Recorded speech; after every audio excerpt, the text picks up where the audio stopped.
Today I'm going to tell you about which incoming freshmen have the best opportunity to be the breakout player on the defensive side of the ball, and all that's coming up after the bumper. What do you mean you don't subscribe to my son's YouTube channel?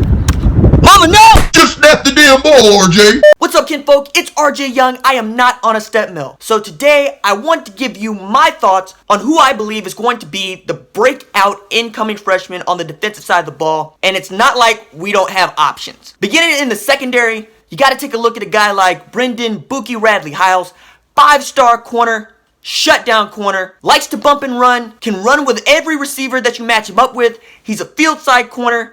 Means you can stick him out there on an island and expect to say, hey, lock this side of the field down, and he'll say, all you got to do is put the ball in the air and I'll do the rest. I love the kid's confidence. I like his hair more. He was a steal for us to get late. After Mike Riley was ousted at Nebraska, Scott Frost tried to make a run at him, but his visit to OU during the Texas Tech game last season seemed to flip him. And then by the U.S. Army All-American game, he announced he's going to the University of Oklahoma and became an early enrollee. And you really got to take early enrollees into account when you're talking about breakout incoming freshmen, because they have that spring ball under their belt. They have an entire semester of getting acclimated to college life. They get an opportunity to learn the schemes. They get an opportunity to scrimmage before fall camp. They learn what it means to be a big-time college football player. And that experience usually carries over and does great things for them in the fall. Another guy on that side of the ball that you got to take a look at is yet another early enrollee. His name is Ronnie Perkins, defensive end, also a U.S. Army All-American. He was also one of our better recruiters for the 2018 class as a member of the 2018 class. I genuinely believe Ronnie Perkins coming to OU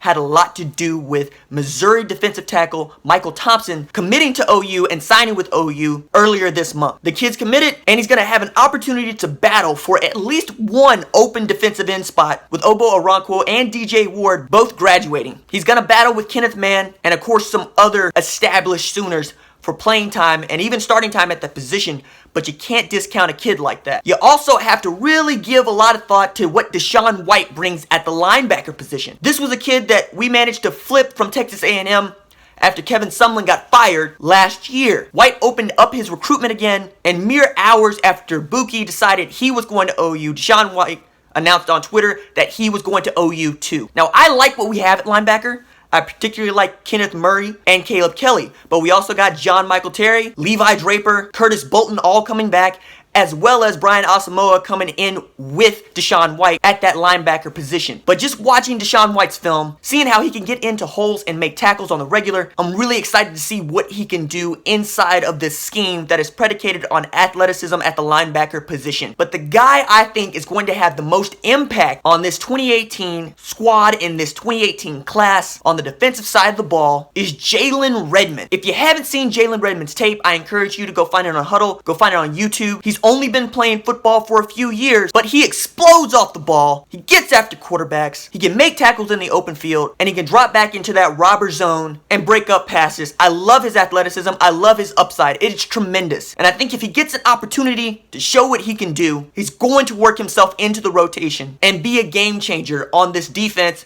where we need game changers and we need takeaways. Honorable mention, Ron Tatum, also a defensive end, also U.S. Army All-American. He's not getting a lot of pub because we're so stacked at the defensive end and linebacker positions, particularly outside linebacker, but don't be surprised if he gets in there and he makes some noise. All right, that's it for me. If you like the videos, don't forget to like and subscribe. I'll see you tomorrow. Deuces.